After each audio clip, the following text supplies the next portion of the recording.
저희 학교와 저희 집에서 하늘 보면 대한항공 항공기만 다니거든요. 온니, 대한항공, 아시아나는 절대 볼 수가 없어요. 남쪽으로 가는 방향, 북쪽으로 가는 방향은 동쪽, 서쪽 가는 거 그 사이. 밑에 저희 집이 있어요. 거의 다 대한항공이었음. 요약하면 항공사마다 비행기 항로가 다른지, 다르면 어떻게 다른지. 안녕하세요. 지식틀치기입니다. 먼저 답변 드리기 전 이미지 저작권상 화면과 음성이 고르지 않은 점 양해 바랍니다. 영상을 끝까지 시청해주시고 좋아요 한 번씩 눌러주세요. 영상을 만드는 사람에게 큰 힘이 됩니다. 답변 드리겠습니다. 아닙니다. 육지에는 차가 다닐 수 있는 도로가 있듯이 하늘에는 비행기가 다닐 수 있는 비행기 항로가 있습니다. 바다에는 배가 다닐 수 있는 배항로가 있고요. 이것들은 모두의 약속으로 사회성을 가지고 있다고 할 수가 있습니다. 만약 회사마다 비행기 항로가 다르다면 비행기 추돌 사고도 있을 수 있기 때문이죠. 그래서 세계는 비행기 항로를 정해놓고 있습니다. 또 비행기 항로는 아래 자료와 같이 정해집니다. 지상에서 목적지와 목적지 사이의 수많은 도로가 거미줄처럼 얽혀있듯이 공항과 공항 사이에도 눈에는 보이지 않지만 지상에서 발사하는 전파를 이용해 만든 항공로가 동서남북으로 복잡하게 입체적으로 연결되어 있습니다. 하루에도 수천 대의 항공기가 안전하게 질서적 면하게 비행할 수 있는 것도 항공로를 따라 엄격한 하늘의 교통 규칙을 지키기 때문이지요. 이 하늘의 길을 항공로라고 부르며 저고도 항공로와 고고도 항공로로 구분합니다. 고도 29,000피트를 기준으로 그 이하의 낮은 하늘에 설치되어 있는 항공로가 저고도 항공로이며 그 이상의 높은 하늘에 설치되어 있는 항공로가 고고도 항공로입니다. 특히 고고도 항공로는 제트기만이 비행할 수 있어서 제트루트라고도 합니다. 그러나 전 세계의 모든 공항과 공항 사이에 항공로가 설정되어 있는 것은 아닙니다. 여러 가지 정치적, 기술적 이유로 항공로가 없는 경우도 있습니다.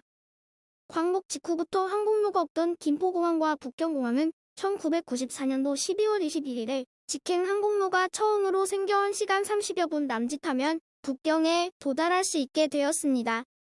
또 오랫동안 항공로가 끊겨있던 김포공항과 북한의 평양공항 사이도 이산가족 수송이 항공편으로 이루어지면서 아직은 우회하기는 하지만 항공로가 생겨났습니다. 뜻이 있는 곳에 길이 있다는 말이 실감나는 일이었습니다. 세종로나 경부고속도로처럼 크고 작은 도로에는 반드시 이름이 붙어있듯이 항공로에도 국제적으로 정해진 고유의 이름이 있습니다.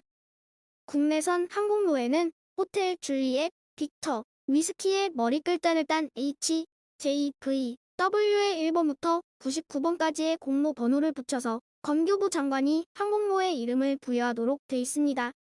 국제선은 초록색의 G, 빨간색의 L, 호박색의 E, 청색의 B, 흰색의 W의 1번부터 99번까지의 공로 번호를 붙여서 국제항공운송기구가 항공로의 이름을 부여해 국제적으로 사용하고 있습니다.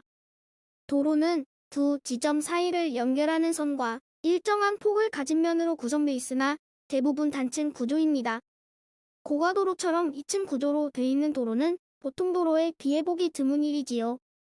하지만 항공로는 공항과 공항 사이에 200마일 간격으로 설치되어 있는 선과 일정한 폭, 그리고 일정한 높이를 가지고 있는 사각형으로 상자 모양을 한 터널처럼 되어 있습니다. 지상의 도로와 마찬가지로 하늘의 조종사도 일정한 교통규칙을 지켜야만 합니다. 도로교통법규를 지켜가면서도 어느 정도 운전사에게 재량권을 인정하고 있는 자동차 운전에 비하면 항공기 조종은 그야말로 엄격한 규정과 지시의 준수가 필수적입니다. 하늘의 교통규칙을 지키는 데 도움을 주는 것이 형법 장치입니다. 1908년 처음으로 도버 해협을 횡단한 블레리오의 경우 지상의 지형과 도로, 그리고 철새들의 움직임을 보며 비행했습니다.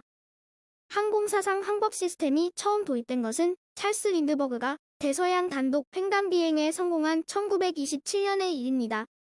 이때 미국 정부는 처음으로 LF-MF 지향성 무선항로 표식이라는 라디오 방송보다 낮은 저중파의 전파를 사용해 비행기의 위치를 알 수 있게 하는 비행 원조 시설을 만들었던 것입니다. 이항법 시설이 발달하게 되면서 관제의 역할이 커지게 됐습니다. 항공 초기에는 시설 부담이 크다는 이유로 각국은 서로 될 수 있으면 항공로 관제를 맡지 않으려는 경향이 있었습니다. 하지만 최근에는 각국이 이 관제 정보구역을 영공과 동일시하는 경향을 보이면서 서로 관제 구역을 확대하려는 경향이 강해지고 있습니다. 하늘의 교통순경 역할이 바야흐로 국력을 나타내는 추세라고 볼 수 있지요. 위와 같이 정해지게 되지요. 제가 알기로는 비행기와 관련된 문헌에 자세히 나와 있을 거라고 생각됩니다. 제가 대답해 드릴 수 있는 것은 여기까지군요. 허접한 답변이라 죄송합니다.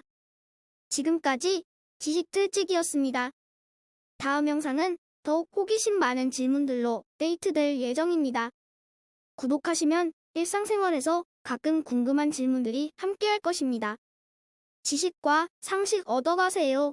감사합니다.